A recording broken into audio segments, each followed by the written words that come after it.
Hi everybody, Scott here. In this video I'm going to talk about how the narcissist and the empath are not that too dissimilar, and then go on to describe in fact how different they actually are in reality, and I'll explain that as we go along. So if you look at this image here, in a sense this image sort of suggests unity, harmony, balance, if you like. And so over here we've got the empath, over here we've got the narcissist, and I'm going to look at some of the dynamics. So essentially the similarity is the empath and the narcissist can do the same thing. The empath is able to understand and get to know another, whether it's a narcissist or not, or let's say just the other, whoever the other is, really get to know the person, intuit, empathize, connect, ask real questions, go deep, and be able to affirm the other in a deep way. Now, it appears as though that the narcissist can actually do the exact same thing to the empath.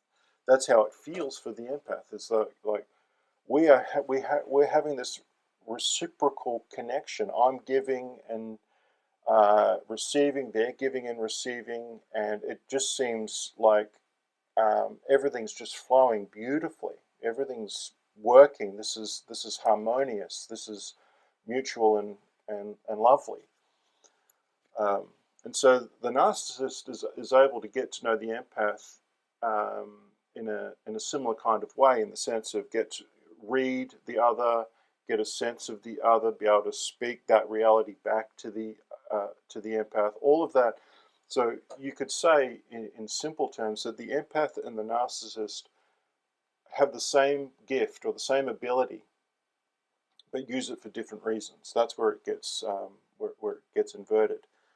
That the empath, for the most part, is wanting to utilize their gift of empathy and the range of gifts that can entail for the betterment of the other, for the good. However, the narcissist does the exact same thing, but it's not for the other; it's for themselves, and it's in that sense, it's like it's for evil. It's to take. And some of the mutuality, in a sense, is the empath is always willing to give, and the narcissist is always willing to take, and that ends up being the dynamic in a greater sense going forward. But initially, this looks harmonious. It looks wonderful. It looks like, for the empath, it looks like the narcissist is mirroring back the empath, which they are in a lot of sense, as well as providing themselves, which they're not. But it looks like they're providing themselves too. There's mutuality here. And while I didn't do this intentionally, this line from the empath to the narcissist is on the top. The narcissist to the empath is on the bottom. So it's almost like the empath is above board in their intention, and the narcissist is being underhanded in their intention. Although it doesn't look that way at all initially until the empath gets hooked in, and then the truth starts to emerge. I would like to take a moment just to let you know that I'm a professional counsellor and have been practicing since 2009. If that is of interest to you, feel free to email me, or if you would like more information, please visit my website. Now, the reason that this is such an effective strategy on the narcissist side of the equation is because they're an inversion of the empath's reality. So a way of maybe demonstrating that, I'll try this out anyway, is to try to illustrate that, is while it looks like there was mutuality and harmony and connection, in fact what's happening is it's a complete inversion of reality that's going on. So, and that's the trick, essentially, is to hide something. The best way for the enemy to hide something is to invert it, is to turn it upside down. It's harder to recognize.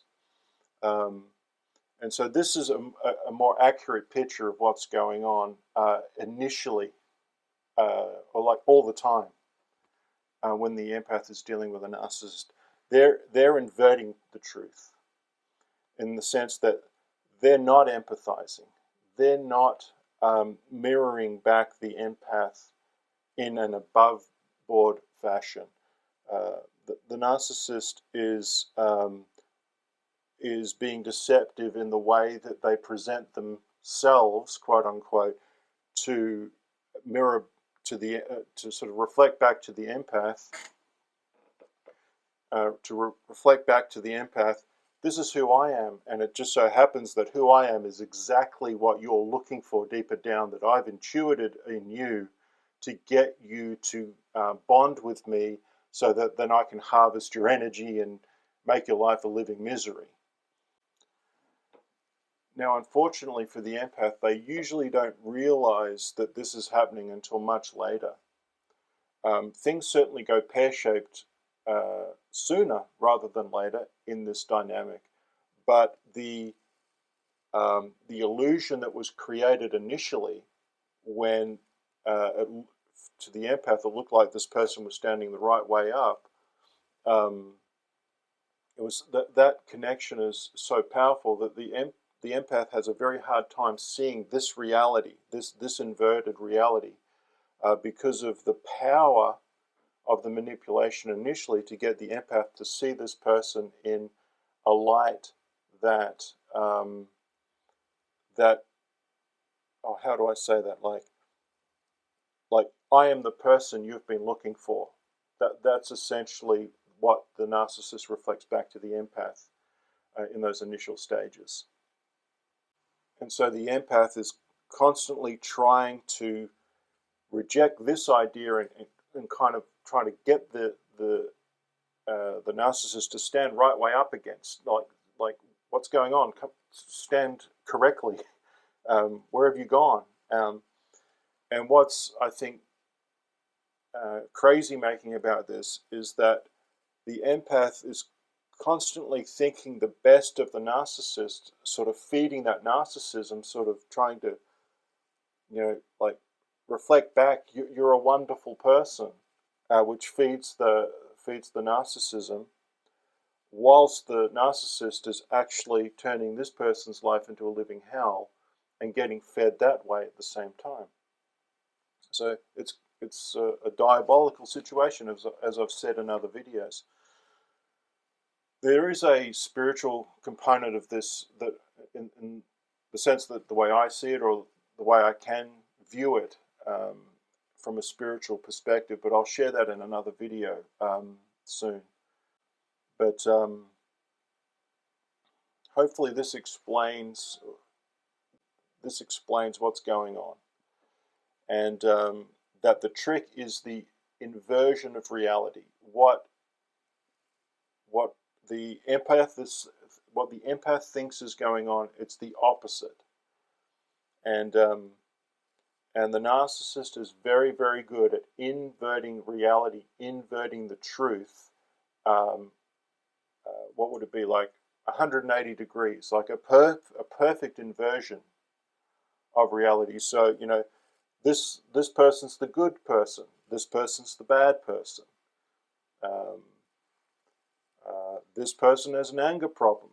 This person is the victim. This person is the perpetrator. It's a perfect inversion of reality that's very convincing, initially to the empath, but also to those around the couple, around there's a lot of projection going this way to say, you're the problem. Now, there's another piece to mention here that I think is really important, which is like why does the empath get caught up in this? Like when they start narcissist starts treating the empath poorly, why don't they just walk away? Well, part of it is because a big part of it actually is that the narcissist has kind of grabbed a hold of, or this is a theory, grabbed a hold of like the inner child of the empath. They've enabled the empath who has a lost child within them to be captured. They've captured that inner child. The inner child got a taste of nurture, a taste of being seen, of being valued, maybe for the first time in their lives, and that feels so incredibly good that it forms an incredible attachment to the narcissist, which they take advantage of. So why this gets set up is unconsciously the empath is trying to heal their inner child through this. And they got a taste of it initially, which they then attach to the other, fall in love with the other, with this person, and go, let's go on a journey together and help each other mutually heal our wounds. Like, I'll support you and you support me, and we'll go on this journey. And it all just goes belly up. It goes like this. So the key is that the reality is the empath holds on to this inversion with a narcissist for an incredibly long time, usually because of the power of the attachment to the inner child that's looking for that healing, looking for that attention and that nurture. Although this is usually happening unconsciously, and that's what the narcissist is very good at. They're very good at taking advantage of the unconscious in the other person. So that's why the empath gets caught up in this, I think, for the most part. There can be other reasons. It could just be that the empath comes from a very lovely family. They've never been exposed to any of this before. They've just been lucky, and numbers of generations, it's just been good, wholesome living, and then they have no awareness of this reality in others. And then a son or a daughter meets someone, they form a connection, and then all hell breaks loose, and they didn't see it coming. But usually it's unresolved childhood wounds that lead to this dynamic. And I think for the most part, the empath has to get to that point where they can't do this anymore, and then this thing is broken. This thing ends eventually, and then the empath is able to essentially spend some time asking the why question. Why did this happen? And what's in me that caused that to happen, that I need healing from to insulate me, essentially, from these people going forward. So I hope that helps. I hope that explains some things. And thank you for watching, and I'll see you in another video. For those that may wish to support my video making, I do have a Patreon account. Support can start at as little as $1.50 Australian per month. In exchange for your support, you're able to access the videos about 1 week before they go live on YouTube.